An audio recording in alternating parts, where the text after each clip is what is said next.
오늘 우리에게 주시는 하나님의 말씀은 사도행전 26장 1절부터 12절 말씀입니다.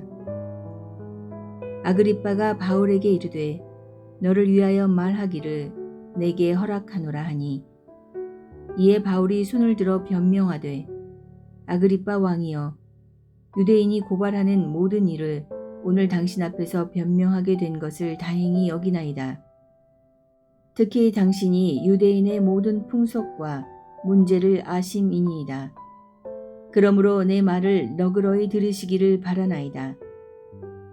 내가 처음부터 내 민족과 더불어 예루살렘에서 젊었을 때 생활한 상황을 유대인이 다 아는 바라. 일찍부터 나를 알았으니 그들이 증언하려 하면 내가 우리 종교의 가장 엄한 바를 따라 바리새인의 생활을 하였다고 할 것이라. 이제도 여기 서서 신문 받는 것은 하나님이 우리 조상에게 약속하신 것을 바라는 까닭이니, 이 약속은 우리 12지파가 밤낮으로 간절히 하나님을 받들어 섬김으로 얻기를 바라는 바인데, 아그리빠 왕이여, 이 소망으로 말미암아 내가 유대인들에게 고소를 당하는 것이니이다. 당신들은 하나님이 죽은 사람을 살리심을 어찌하여 못 믿을 것으로 여기나이까?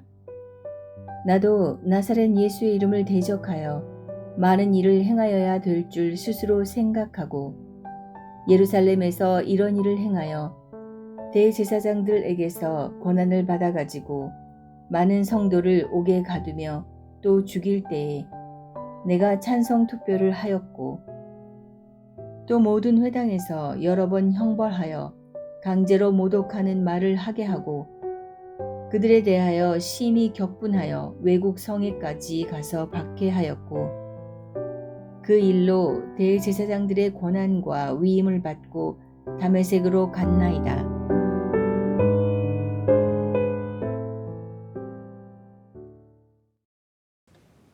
사람들의 눈에는 권력이 있는 자들이 세상을 움직이는 것처럼 보이지만 실제로는 보이지 않는 하나님께서 세상을 이끌고 계십니다. 바울은 감옥에 있을 동안 정권이 바뀌었습니다. 벨리스 총독에서 베스도 총독으로 바뀐 것입니다. 두 명의 총리는 모두가 사람들의 눈치를 잘 살피는 고도의 정치적 감각을 가진 사람들이었습니다. 그들은 자기들의 생각대로 정치가 되고 있는 것처럼 느끼지만 역사는 총리가 바뀌는 상황에서도 하나님의 뜻을 따라 움직여가고 있다. 이것이 사도행전의 말씀입니다. 새롭게 바뀐 총독 베스도가 바울을 로마에 있는 황제 가이사에게 보내는 일을 동의하게 해줍니다. 하나님께서는 정권이 바뀌고 시대가 바뀌고 문화가 바뀌어도 하나님께서 바울에게 하신 말씀, 내가 너를 로마로 보내야 하리라. 그분의 뜻을 이루어 가시는 것입니다. 우리의 삶 속에서도 하나님은 오늘도 쉬지 않고 역사에 가실 것입니다. 여러분들도 낙심하지 말고 오직 주님을 붙들고 태국에서 사명 감당할 수 있게 되기를 예수님의 이름으로 축원합니다. 신임 베스도 총독은 바울을 로마로 보내기로 결정했지만 갈등이 없던 것은 아닙니다. 유대의 종교 지도자들과 원로의 마음을 풀어주는 결정이 아니었기 때문입니다. 그래서 유대의 아그리빠 왕이 찾아왔을 때 그와 이 문제를 상의했습니다. 그랬더니 유대왕 아그리빠가 내가 한번 바울을 만나보겠다라고 했습니다. 그래서 아그리빠 왕과 베스도 총독과 그리고 많은 유명 인사들이 앉은 자리에서 바울은 오늘 다시 한번 재판을 받게 됩니다. 이 재판이 공식적이라고 말할 수는 없습니다. 이미 바울을 로마로 보낸다라는 공식 판결을 얻었기 때문입니다. 그러나 바울에 대한 죄명이 정확하지 않기 때문에 이것은 어떻게 보면 청문회와 같은 그런 자리라 말할 수 있습니다. 공식적인 재판은 아니었지만 유대인들에게 막강한 영향력을 행사하는 아그리빠 왕이 참석한 재판이었기 때문에 아그리빠가 바울을 죽이려는 종교 지도자들을 잠잠하게 진정시킬 수 있는 입김을 낼 수 있는 자리였습니다. 그래서 바울은 이 아그리빠 왕 앞에서 자기 변호에 성공할 수만 있다면 앞으로 종교 지도자들의 위협으로부터 훨씬 자유로워질 수 있는 기회의 자리였습니다. 이제 사도행전 26장 1절부터 보겠습니다. 아그리빠가 바울에게 이르되 너를 위하여 말하기를 내게 허락하노라 하니 이에 바울이 손을 들어 변명하되 아그리빠 왕이여 유대인의 고발하는 모든 일을 오늘 당신 앞에서 변명하게 된 것을 다행히 여기나이다. 바울에게 아주 엄청난 자기 변명의 기회가 주어진 것입니다. 이 사람은 누구나 자기 변명을 하고 싶어 합니다. 특히 바울처럼 사면 초과에 몰려서 외롭고 위기에 있는 사람에게는 더욱 그럴 것입니다. 이럴 때 나를 위해서 힘써줄 수 있는 실력자와 독대할 수 있다는 것이 얼마나 좋은 기회입니까? 대부분 사람들은 이런 기회가 주어지면 자기의 무죄를 증명하기 위해 애를 씁니다. 자기의 방패막이가 되어달라고 로비를 할 것입니다. 그러나 이제부터 보게 될 바울의 말은 자기 변론이나 자기의 무죄를 증명하는 말이 아니었습니다. 바울은 자신을 재판하기 위해 모여든 왕실사나 모든 고위층들에게 예수 그리스도의 복음을 전하는 것이 목적이었습니다. 아그리빠와 베스토가 자신들의 세를 과시하기 위해 부른 많은 VIP 사람들. 그런데 바울의 눈에는 그들 모두가 전도의 대상으로만 보였다는 것입니다. 그들 한 사람 한 사람을 다 찾아가서 복음을 전하면 좋은데 그들이 이렇게 한꺼번에 몰려온 것에 대해서 바울은 복음을 전할 기회라고, 이것은 하나님의 기회라고 생각을 한 것입니다. 2절에서 아그리빠 왕이여 유대인의 고발하는 모든 일을 오늘 당신 앞에서 변명하게 된 것을 다행히 여기나이다. 이 문장만 보면 바울이 자기의 신변을 위해 변명할 것처럼 보이지만 이제 그 다음 3절부터의 내용을 보면 바울은 복음을 전할 기회에 감격하고 있는 것이었습니다. 바울은 이들에게 예수 그리스도의 복음을 전할 수 있는 기회를 얻고 있는 것에 대해서 몹시 흥분한 것입니다. 그는 자신의 무죄를 변명할 수 있는 기회를 오히려 예수님을 증거할 수 있는 기회로 사용하기로 결심을 했습니다. 그래서 오늘 본문에 나오는 이 바울의 간증을 들어보면 자기 이야기를 하는 것 같은데 예수님의 이야기를 합니다. 자기 이야기는 관심을 불러일으키는 시발점에 불과하고 본론에 가서는 예수님에 대한 복음을 전하는 것입니다. 여러분, 자기 얘기를 하는 것 같은데 예수님의 복음을 이야기했다가 중요합니다. 사람들은 대개가 반대인 경우가 많습니다. 예수님 이야기를 하고 있다고 하는데 꼭 자기의 이야기를 하고 끝나는 경우가 많은 것입니다. 저는 여러분에게 예수님이 삶의 중심이 되고 예수님이 여러분의 입술의 핵심이 될 수 있기를 바랍니다. 자꾸 자기 얘기를 하면 듣는 사람이 피곤해집니다. 그러나 예수님 이야기를 하면 듣는 사람이 은혜를 받는 것입니다. 바울은 유대인들이 자신을 고발하는 핵심 포인트가 뭔지를 얘기해 줍니다. 6절부터 8절을 쭉 보면 약속이라는 말이 2번 나옵니다. 이제도 여기 서서 신문받는 것은 하나님이 우리 조상에게 약속하신 것을 바라는 까닭이니. 7절에 보면 이 약속은 우리 12지파와 밤낮으로 간절히 하나님을 받들어 섬김으로 얻기를 바라는 바인데 아그리빠 왕이여 이 소망으로 말미암아 내가 유대인들에게 고소를 당하는 것이니이다. 내가 신문받는 이유는 우리 조상들에게 하나님께서 약속하신 것 때문이다. 이 약속은 무엇입니까? 그것은 믿음의 조상 아브라함 때부터 유대인들에게 약속하신 메시아입니다. 메시아에 대한 소망, 바로 이것이 하나님의 약속이었습니다. 너희 민족에게 메시아가 오면 너희들은 모든 죄에서 구원을 받고 영원한 하나님의 나라로 인도함을 받게 될 것이다. 이 메시아를 기다리는 소망이 지금까지 유대 민족을 하나로 묶을 수 있었습니다.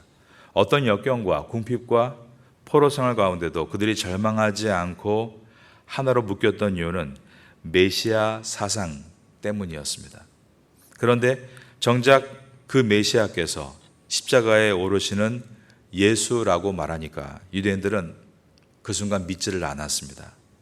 그들의 메시아는 화려한 왕 같은 메시아였기 때문입니다. 예수님이 십자가에 달리시기 며칠 전에 예루살렘에 입성하셨죠.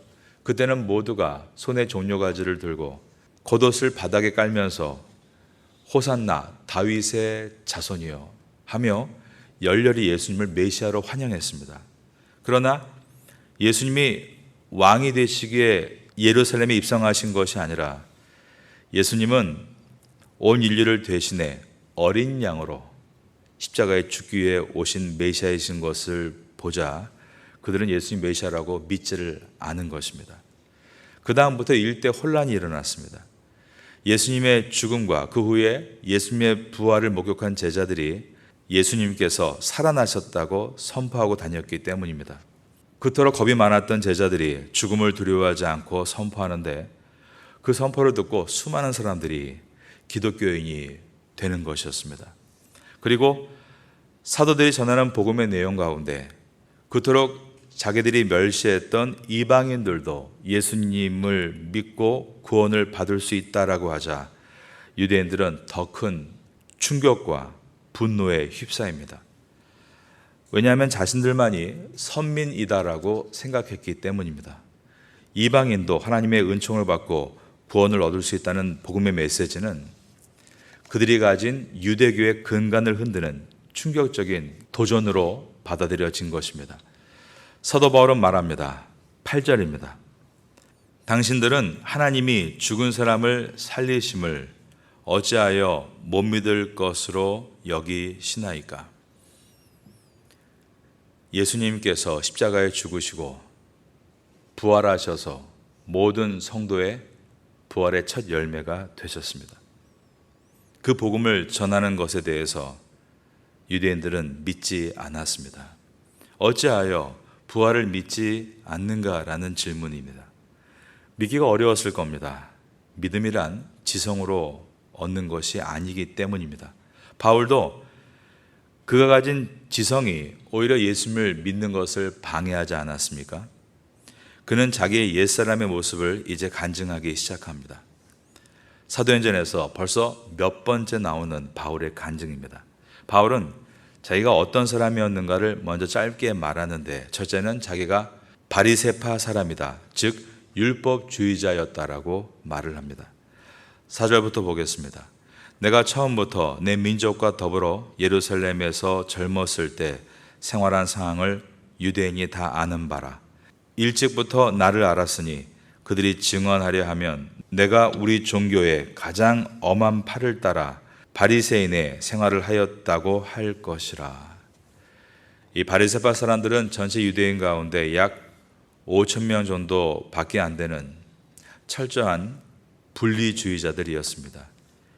바리새인이라는 말 뜻이 분리주의자라는 뜻입니다. 우리는 거룩하다. 그리고 세상은 타락해 있다. 그래서 우리는 타락한 세상과 다르다. 분리주의입니다. 지금도 이스라엘에 가보면 검은 옷과 검은 모자를 쓰고 구약 성경에 나오는 규범들을 세부적으로 법제화시킨 그것을 토라라고 합니다. 그 토라의 내용대로 살아가는 종교인들이 있습니다. 이들은 자신들은 거룩하고 다른 사람들은 세상과 타협해서 타락했다라고 생각합니다. 자기들의 의가 하늘을 찔러서 율법의 완성이신 예수님마저 정죄한 사람들입니다. 바울은 나의 옛 모습은 그렇게 원리 원칙을 가지고 살아가는 율법주의자의 선봉인 바리새인이었다라고 했습니다. 두 번째로 나는 교회를 핍박하는데도 최선봉에 있었다라고 말합니다. 어느 정도로 탄압했는가? 9절에서 11절을 보면 마치 일제시대 때 일본 경찰이 우리나라 독립투사를 탄압하듯이 아주 다양한 방법으로 감옥에 가두고 성도들을 협박해서 거짓 자백을 받아내고 외국까지 쫓아가서 기독교를 박해한 지독한 핍박자였었다라고 말을 합니다. 9절부터 11절을 보겠습니다. 나도 나사렛 예수의 이름을 대적하여 많은 일을 행하여야 될 줄 스스로 생각하고 예루살렘에서 이런 일을 행하여 대제사장들에게서 권한을 받아가지고 많은 성도를 옥에 가두며 또 죽일 때에 내가 찬성 투표를 하였고 또 모든 회당에서 여러 번 형벌하여 강제로 모독하는 말을 하게 하고 그들에 대하여 심히 격분하여 외국 성에까지 가서 박해하였고 그는 그것이 하나님이 원하시는 일이라고 생각을 했습니다. 그 결과 그 일들을 목숨을 걸고 한 것입니다. 그런데 지금 바울 앞에 바울 못지않은 지독한 사람들이 있었습니다. 2년 전부터 예루살렘에서 결성된 이들은 바울을 죽이기 전에는 먹지도 않고 마시지도 않겠다라고 서원을 했는데 약 40명의 결사대가 바울을 노리고 있었던 것입니다. 아마 바울이 이런 생각을 했을 것 같습니다. 나도 옛날에 저런 모습이었구나. 바울은 자신의 옛사람이 얼마나 악한지를 간증을 통해 자주자주 고백해 왔습니다. 어떤 고백에는 이런 말을 한 적도 있습니다. 나는 죄인 중에 괴수입니다. 자기의 상처, 자기의 잘못을 진실되게 고백할 수 있다는 것은 어떤 면에서는 그가 상처를 넘어섰다는 뜻입니다. 예수님을 믿고 구원의 감격을 진정으로 체험하게 되면 상처를 넘어설 수 있습니다. 그런데 구원의 감격을 제대로 체험하지 못한 어정쩡한 상태에서는 상처를 넘어서지 못하기에 자존심의 벽이 높게 쳐지게 됩니다. 상처를 넘어선다는 것은 이제 그에게 능력이 임하고 있다는 뜻입니다. 오늘날 많은 사람들이 괴로움을 벗어나지 못하는 이유가 무엇일까요? 물론 그 괴로움의 벽이 높아서이지만 외부적인 환경의 벽보다 자신이 갖고 있는 마음의 상처의 벽을 넘어서지 못해서 극복하지 못하는 경우가 더 많습니다. 저는 여러분들이 정말 예수님의 은혜를 깊이 만나게 되심으로 바울과 같이 자신을 솔직하게 오픈할 수 있는 상처를 넘어설 수 있는 그런 성숙한 사람 될 수 있기를 바라겠습니다. 그렇게 되면 누가 여러분을 들춰내고 비난해도 오히려 바울과 같이 아니요, 저는 여러분이 알고 있는 것보다 더 악한 사람이었었습니다. 저는 죄인 중에 괴수였습니다. 그렇게 말할 정도로 그는 자신의 상처보다 더 큰 은혜를 붙들고 살아갈 수 있게 되는 것입니다. 왜 그렇습니까? 내 죄가 아무리 주홍같이 붉을지라도 예수 그리스도의 보혈은 그것을 흰눈같이 씻게 하시는 능력이시기 때문이다를 믿고 있기 때문입니다. 바울이 어디서나 이러한 얘기를 하는 것은 자랑이 아니었습니다. 정말 자신이 하지 못했던 말들을 이제는 예수님의 보혈의 은혜가 상처보다 크기 때문에 말할 수 있는 것이었습니다. 안타까운 것은 많은 사람들이 간증을 할 때 그 간증의 내용들은 자신이 옛날에 막 살았다, 또 뭐 사업을 크게 했다, 그런 얘기를 할 때 은연중에 자기의 과거에 화려했던 행적을 자랑하는 것으로 이어지기가 쉽고 정말 진짜 자기의 부끄러운 치부를 드러내지 못하고 오히려 자기를 포장하는 말들로 끝날 때가 많다는 것입니다. 그런 간증은 아직 간증할 준비가 되어 있지 않은 것입니다. 정말 나의 부끄러운 치부를 드러내서 내가 가장 낮은 자리에 서서 내가 낮을수록 주님은 더 높아지신다는 것을 고백할 수 있다면 그것이 정말로 살아있는 간증이 될 것입니다. 바울은 이제 내일 보겠지만 더 리얼하게 예수님의 복음을 깊이 증거합니다. 때를 얻든지 못 얻든지 예수의 복음을 전한 것입니다. 여러분들은 오늘도 회사에 가서 또 여러 삶의 현장에서 또 여러분의 자녀들에게 뭔가를 말해야 될 분들입니다. 라떼 얘기 많이 하죠. 커피의 종류가 아니라 나떼는 자신의 과거의 화려한 행적을 말하는 것이 아니라 정말로 난 너보다 더했다. 나는 죄인 중에 괴수였다. 그러한 자세로 낮아져서 상대방을 대하고, 그리고 그들에게 복음을 전할 때 그들이 당연히 듣기 싫어하겠죠. 그런데 여러분, 우리의 귀는 두 개가 있습니다. 하나의 귀는 육체의 귀이고 하나의 귀는 영혼의 귀입니다. 모든 사람의 DNA 속에는 복음을 들어야 되는 영혼의 귀가 다 들어 있습니다. 겉으로는 아유 또 그 얘기냐라고 말하지만 그 영혼의 귀가 복음을 듣고 있습니다. 지금은 아무런 효과가 없는 것처럼 보입니다. 교회를 나오지도 않고 내가 원하는 시간대에 그가 하나님 앞에 헌신하는 것도 아닙니다. 그러나 바울이 보여주는 것은 때를 얻든지 못 얻든지 복음을 전할 때 그 복음이 어떻게 돌아오는가를 우리에게 보여주고 있습니다. 여러분이 때를 얻든지 못 얻든지 정말 나를 낮추고 진실된 그리스도의 복음을 정성을 다해 전하고 나아간다면 바로 어느 때입니다. 그들이 그 복음을 통해 돌아오게 되는 것입니다. 예전에 어떤 분이 있었습니다. 간판을 크게 붙이고 파타야 선교교회라고 했을 때 매일 봤다는 겁니다. 그리고 주변에 어떤 직장 관련된 분이 예수님의 복음을 또 잠깐 전하기도 했다는 겁니다. 콧방귀도 안 꼈겠죠. 아이고 뭐 저런 시시한 얘기를 하고 있는가. 그러나 몸의 귀는 그렇게 듣지만 영혼의 귀는 그렇게 듣지를 않는 것입니다. 그러나 그것을 자기도 모릅니다. 내가 어떻게 듣고 있는지. 그런데 언제 나타나는가? 세상의 것들이 아무 재미가 없어질 때, 환난과 핍박이 올 때, 그때부터는 내 영혼에 들었던 귀의 메시지가 살아나는 것입니다. 그분은 운전대를 이렇게 잡고 주일날 괴로움 가운데 어디를 가다가 자기도 모르게 교회 앞에 차를 주차한 것을 알게 되고, 그리고 교회에 들어왔고 예배 가운데 은혜를 받았고, 그리고 지금은 저희 교회에 집사님이 돼서 온 가족이 구원받은 놀라운 역사가 있습니다. 그러니 우리는 사도 바울처럼 때를 얻든지 못 얻든지 복음을 전해야 됩니다. 야, 내가 이렇게 전했는데 내가 더 해야겠느냐? 더 해야 합니다. 왜냐하면 예수님은 그 이상 수십만 배로 나의 마음의 문을 두드려 주셨기 때문입니다. 이 은혜를 기억하고 바울과 같이 이 태국 땅에서 정말 낮은 자가 되어 생명의 복음에 헌신할 수 있는 우리가 될 수 있기를 예수님의 이름으로 축원합니다.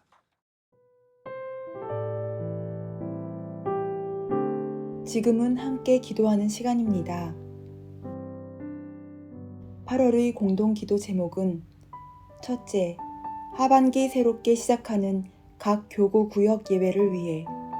둘째, 하반기 새롭게 시작하는 한인 교회 학교와 태국인 교회 학교를 위해. 셋째, 하반기 새롭게 시작하는 주간 장애인 보호센터와 농아인 교회를 위해.